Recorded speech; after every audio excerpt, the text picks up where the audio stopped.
Muncul rincian baru tentang pertemuan Donald Trump dan Volodymyr Zelensky kemarin di Gedung Putih. Dan jika semuanya terwujud, Ukraina benar-benar bisa keluar dari perang dengan posisi unggul. Senat Amerika Serikat, seperti yang saya katakan di episode sebelumnya, akhirnya mengadakan pemungutan suara prosedural mengenai rancangan undang-undang sanksi baru terhadap Rusia dan Iran. Pentingnya momen ini adalah karena pemungutan suara berlangsung pada hari pemakaman Senator Lindsey Graham, salah satu penulis dokumen ini.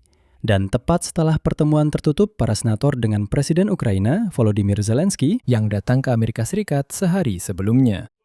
Pada hari yang sama, Zelensky dalam serangkaian wawancara dengan media Amerika membuat sejumlah pernyataan tentang situasi di garis depan, tentang rencana Rusia dan permintaan pengiriman darurat rudal pencegat Patriot ke wilayah ini. Trump berjanji akan memberikan paket persenjataan agar Ukraina dapat bertahan di musim dingin, serta mengubah strategi dukungan untuk Ukraina secara keseluruhan. Secara umum, mari kita bahas dalam episode ini rincian baru kunjungan Zelensky ke Washington dan apa yang dijanjikan kepadanya di Gedung Putih. Nama saya Alex Sepeci, mari kita bahas topik ini bersama-sama. Tetapi sebelum kita mulai, saya mohon kalian untuk berlangganan ke kanal YouTube ini. Kita sedang menuju angka 300.000 pelanggan. Jadi, saya akan sangat berterima kasih. Terima kasih atas setiap langganan dari kalian. Jadi, seperti yang kalian tahu, kemarin Donald Trump dan Volodymyr Zelensky mengadakan pertemuan pribadi yang kedua dalam sebulan. Setelah itu, Zelensky bertemu dengan para senator. Di sini, agar tidak berlama-lama, saya langsung ingin mencatat, saya memperhatikan bagaimana orang-orang Rusia mulai menulis bahwa, lihatlah, Zelensky masuk ke Gedung Putih lewat pintu belakang. Karena katanya, beginilah sikap Gedung Putih terhadap Zelensky. Langsung saja ingin saya katakan, Vladimir Putin, kesalahpahaman kecil kalian itu bahkan tidak akan diizinkan masuk ke Washington, apalagi ke Gedung Putih. Sampah itu sama sekali tidak diizinkan masuk ke dunia yang beradab. Bahkan Trump tidak berbicara dengannya lewat telepon, padahal kabarnya dia sudah berencana melakukannya pada 8 Juli. Jadi, tolong tutup mulut kalian sedikit ya. Saya ulangi sekali lagi. Ketika orang Rusia masuk ke internet, ke YouTube Amerika, dia harus membersihkan diri dulu, merapikan rambut, memahami bahwa dia sudah tidak lagi di kelompoknya sendiri. Dia telah keluar ke dunia yang beradab dan harus bersikap sesuai. Bukan seperti Menteri Luar Negeri Anda, Sergei Lavrov. Tidak, bukan seperti itu. Harus bersikap dengan layak. Kalau tidak, ya Anda hanya sampah. Sampah itu diapakan? Dibuang. Kita lanjutkan. Kita mulai dari rancangan undang-undang sanksi, karena itu adalah hasil paling konkret hari ini. Dokumen yang dikerjakan selama lebih dari 2 tahun oleh almarhum senator dari Partai Republik, Lindsey Graham, mendapatkan julukan sanksi neraka di ruang publik. Istilah ini sendiri diperkenalkan oleh Lindsey Graham. Undang-undang ini memberikan hak kepada Presiden Amerika Serikat untuk memberlakukan bea impor khusus terhadap negara-negara yang membeli minyak dan gas Rusia dalam jumlah besar atau membantu Kremlin menghindari sanksi energi. Selain itu, Trump dapat memberlakukan bea hingga 100%, termasuk terhadap 5 importir terbesar minyak Rusia, termasuk India dan Tiongkok. Dokumen tersebut juga memberikan wewenang kepada Trump untuk mencabut bea tersebut atas kebijakannya sendiri, meskipun ada satu catatan soal Tiongkok. Terhadap Tiongkok, Trump bahkan bisa saja tidak memperlakukan bea sama sekali. Ibaratnya, supaya tidak ribut, bahkan jika Tiongkok membantu orang Rusia. Di sini penting untuk dicatat bahwa pemungutan suara pada 29 Juli di Senat bersifat prosedural. Artinya, itu membuka jalan untuk membahas rancangan undang-undang di ruang sidang Senat dan mempertimbangkan semua amandemen tertulis. Artinya, dokumen tersebut masih harus melalui pemungutan suara akhir. Setelah itu, pembahasan di Dewan Perwakilan dan penandatanganan oleh Presiden Amerika Serikat. Trump sebelumnya menyatakan bahwa dia akan mendukung inisiatif ini, tetapi hanya setelah dia bersikeras untuk memasukkan sanksi tambahan terhadap Iran ke dalamnya. Dan itulah yang telah dilakukan. Secara keseluruhan, saat ini ada peluang besar bahwa undang-undang itu akhirnya akan disahkan. Dan inilah simbolisme dari momen tersebut. Seperti yang dikatakan oleh Zelensky, kutipannya, bahwa tepat hari ini, pada hari perpisahan dengan Senator Lindsey Graham, di Senat telah dilakukan pemungutan suara prosedural untuk rancangan undang-undang sanksi terhadap Rusia yang telah ia kerjakan begitu lama dan keras. Merupakan suatu kehormatan untuk hadir saat penghitungan suara. 86 senator mendukung dokumen tersebut. Ini adalah langkah pertama menuju realisasi rencana Lindsey Graham dan pasti merupakan langkah menuju perdamaian. Nah, para senator pun mengundang Zelensky untuk menyaksikan sebagian proses pemungutan suara dari galeri Senat. Setelah itu, dia bertepuk tangan dan mengucapkan terima kasih. Nah, para senator pun membalasnya dengan tepuk tangan. Secara keseluruhan, itu memang dirancang sebagai pertunjukan demonstratif. Namun, ada satu hasil penting lainnya dari kunjungan Volodymyr Zelensky ke Amerika Serikat, yang sekarang, omong-omong, sudah berada di Polandia. Setelah bertemu dengan Trump, Zelensky memberikan wawancara kepada media Axios dan saluran TV Fox News, di mana ia mengungkapkan detail-detailnya. Mari kita mulai dengan penilaian situasi di garis depan. Menurut Zelensky, saat ini inisiatif jelas tidak berada di tangan Vladimir Putin. Dia mendasari hal ini pada kerugian yang dialami oleh tentara Rusia, kutipannya. Saat ini, Putin kehilangan 30.000 tentaranya setiap bulan. Itu kerugian yang sangat besar, tetapi dia tidak ingin menghentikan perang ini. Oleh karena itu, saat ini inisiatif tidak berada di tangan Putin. Pada saat yang sama, Zelensky menekankan bahwa meskipun kehilangan inisiatif, Putin menolak untuk melakukan gencatan senjata. Dalam wawancara dengan media Axios, Zelensky memberikan analisis yang lebih mendalam tentang niat pihak Rusia. Menurutnya, Vladimir Putin bergerak menuju eskalasi lebih lanjut, dan bahkan mungkin mencoba memprovokasi negara-negara lain di kawasan tersebut untuk mendapatkan kemenangan yang lebih mudah yang bisa dijual kepada audiensnya yang dekil dan liar. Seolah-olah kalau tidak berhasil di Ukraina, kenapa tidak merebut sebagian wilayah negara tetangga, bahkan negara anggota NATO, menjadikannya sebagai kemenangan dengan cepat, memprovokasi orang-orang Rusia yang tidak terurus ini untuk berperang, lalu bisa mundur, seperti merangkak mundur dan berkata, "Oh, ada sedikit kesalahan." Yang terpenting, hanya agar masyarakat Rusia kembali haus darah dan siap untuk perang. Zelensky menyatakan bahwa Rusia masih menerima senjata dari Iran dan sedang membangun infrastruktur untuk menerima 30.000 tambahan personel militer dari Korea Utara yang kemudian akan dikirim untuk berperang di Ukraina. Dia juga mengklaim bahwa Korea Utara memasok Rusia dengan rudal balistik dan persenjataan lainnya. Selain itu, Zelensky juga menyatakan bahwa Vladimir Putin sedang mengambil langkah-langkah kecil yang nyaris tak terlihat untuk mempersiapkan kemungkinan mobilisasi 500.000 personel militer lagi. Mengenai proses negosiasi, gambaran yang disampaikan Zelensky cukup ambigu. Menurutnya, utusan Donald Trump, Jared Kushner, dan Stephen Witkoff masih tetap berkomunikasi dengan para negosiator Rusia dan Ukraina. Namun sebagian besar waktu mereka tetap difokuskan pada Iran. Salah satu hasil dari pertemuan dengan Trump adalah kemungkinan kunjungan Kushner dan Witkoff ke Kiev dalam 2 minggu ke depan.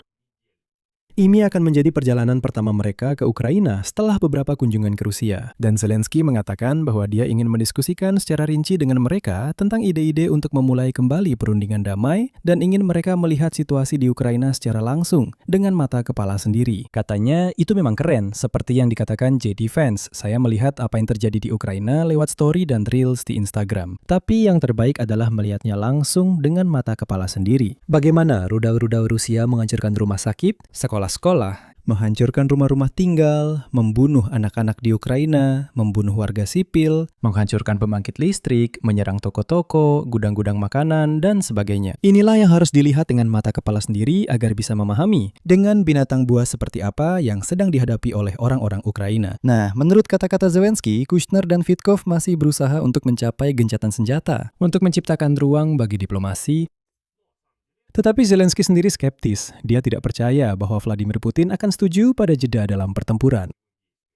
Meskipun ada skeptisisme ini dan dinamika saat ini di medan perang, Zelensky menyatakan bahwa dia tertarik untuk melanjutkan kembali perundingan damai dengan Rusia. Ketika ditanya tentang kemajuan dalam negosiasi untuk mengakhiri perang, Zelensky memberikan jawaban yang hati-hati. Inti dari jawabannya adalah bahwa membicarakan kemajuan nyata saat ini masih terlalu dini. Karena perhatian utama pemerintahan Amerika Serikat saat ini terfokus pada Iran. Dan inilah pertanyaan praktis utama dari kunjungan Zelensky ke Irak Serikat, yaitu pengiriman rudal pencegat untuk sistem pertahanan udara Patriot.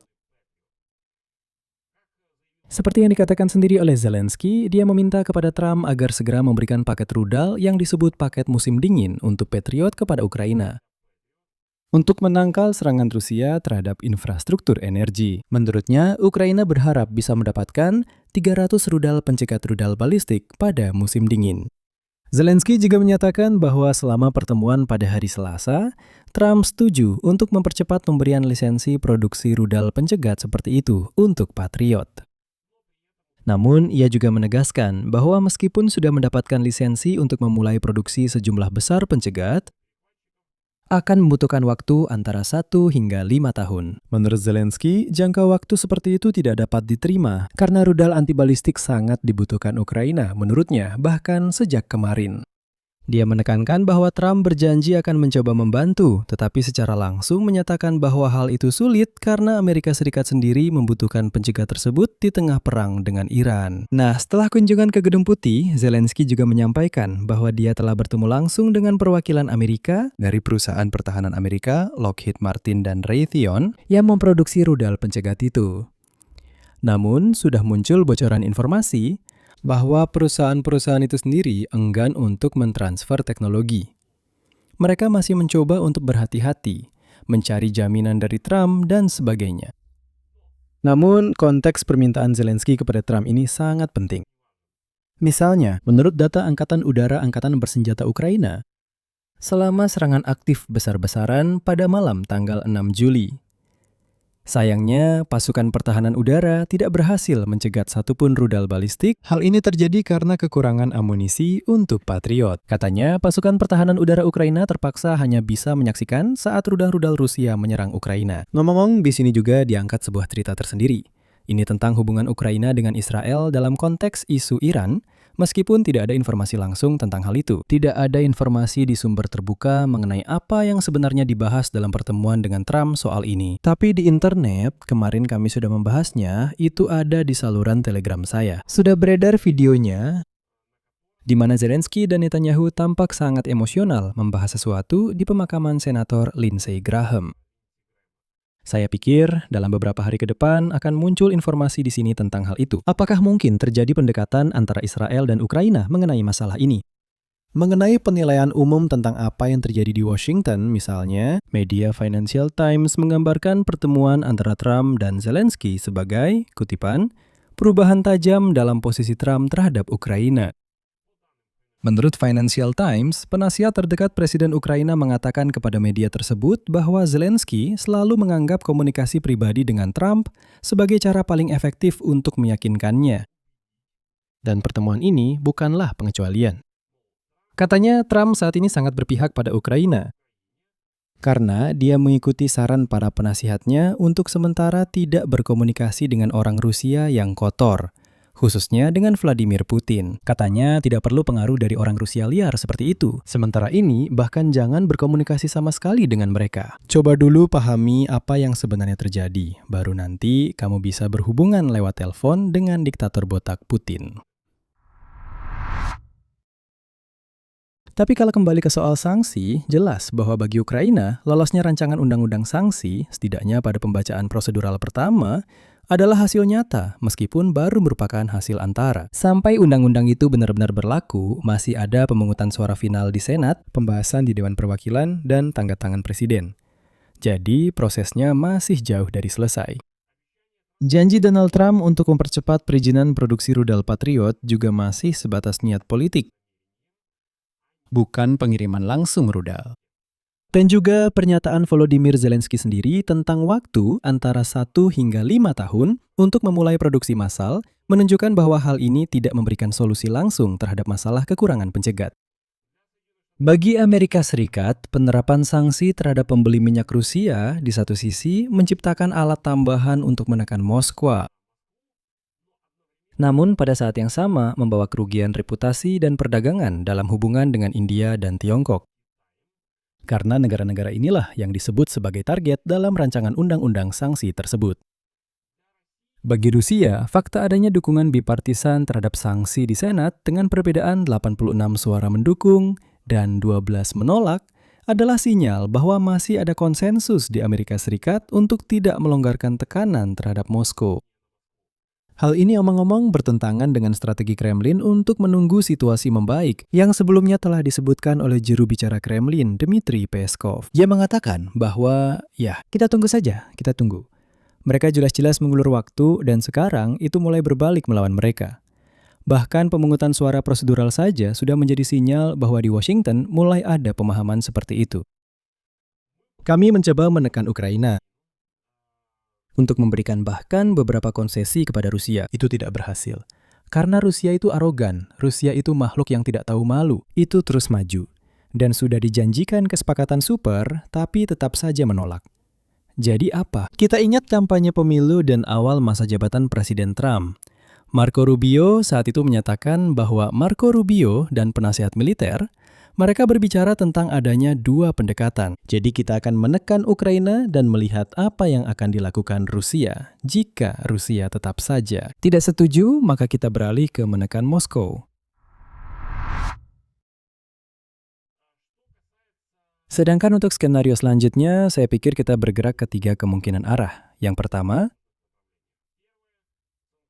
rancangan undang-undang sanksi melewati tahap prosedural yang tersisa dan mulai berlaku dengan tekanan nyata pada pembeli minyak Rusia. Yang menurut sebagian senator Amerika, benar-benar dapat mendorong Putin untuk bernegosiasi. Lebih tepatnya, yang mendorong dia untuk bernegosiasi bukan hanya sanksi, tetapi juga para mitranya sendiri.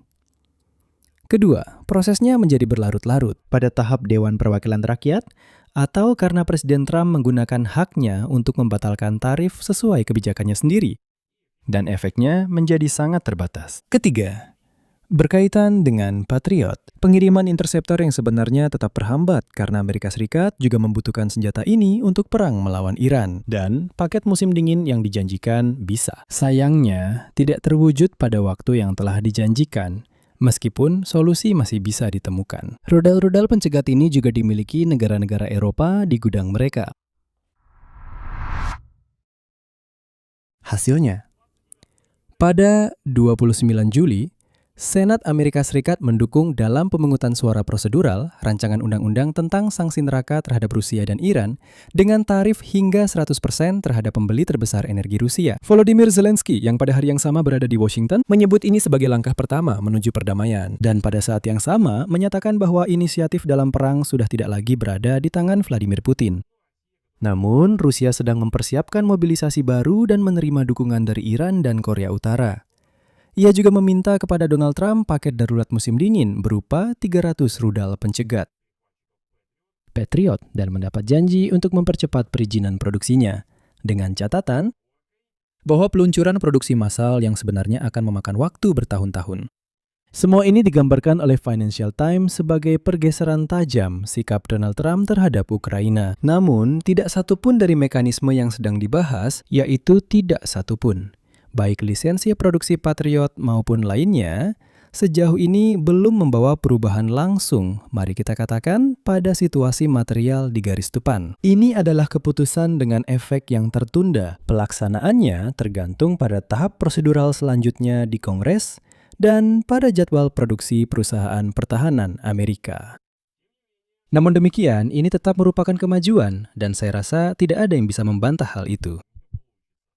Di sini saya akan mengakhiri, silakan tulis pendapat dan kesimpulan Anda di kolom komentar di bawah episode ini. Berlanggananlah ke kanal ini, tekan loncengnya, dan jangan lupa untuk menyukai video ini. Itu saja, jaga diri Anda, sampai jumpa semuanya.